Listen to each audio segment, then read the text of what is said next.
At a point when the nation is at a crossroad in our political and economic life, Chief Edwin Clark's masterpiece, Brutally Frank, couldn't have come at a better time. Coming from a bridge builder who speaks to the oppression of the masses, social inequality, and exploitation of the masses, the autobiography Brutally Frank is a pathfinder and moral guide for the society. In spite of his unwavering attitude of speaking truth to power, the book launch was a high-profile event with attendance of his former boss, former head of state General Yakubu Gowon, and former President Goodluck Jonathan. They both gave eloquent testimonies. He was helpful not only in explaining government policies and programs and in the effort to rebuild our unity in the country.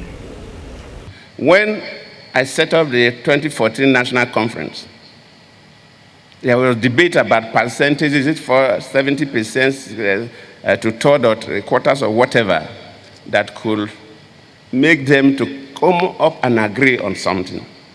And most of the resolutions were not voted. People agreed. And from the information I got, E.K. Clark was one of the fathers that worked behind to make sure that North, South, East, and West agree on most of those things. Thank you for your services for this country, and your name will surely be written in letters of gold. President Bola Tinubu was represented by the Secretary to the Government of the Federation. He has also asked me to tell this gathering that we are going through a difficult phase in the history of this country. But these pains are pains of birth of a new nation. The roll call includes royal fathers, senators, governors, elder statesmen, and leaders from the Niger Delta region. While the torrent of goodwill continued, they were laced with viewpoints that served to strongly reawaken the conscience of leaders at all levels. One day, the governor of Western Nigeria visited his college, and after the speech that the governor delivered was question time.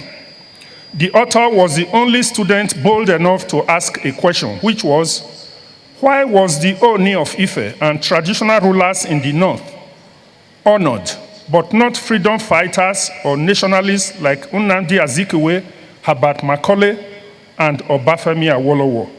Was it because they are fighting for Nigeria's independence? He was later to be reprimanded seriously for his impudence and temerity in asking governor this kind of embarrassing question. You have a passionate drive to see this peace come to life. Well, because I was given the challenge, the old man called me. There are former ministers, former governors who humbled themselves to serve with me, under me, if I may say so, as colleagues. And we thought we were doing something that the country needs, because this is a man worth celebrating. I don't think few Nigerians can attract such an array of traditional rulers, political leaders from every part of the country. So it's a celebration of life of one of the greatest citizens the country has ever produced. God bless Edwin Clark. God bless Nigeria. Thank you. And finally, the unveiling of Brutally Frank didn't just go down like any other book launch, as it also provides a rare opportunity of getting brutally frank perspective from former military head of state General Yakubu Gowon on the state of the nation. The task of keeping Nigeria one has been so elusive. What can you say about that? There would be difference, even within families, there could be difference and problems. And all this question of ethnicity, be proud of your,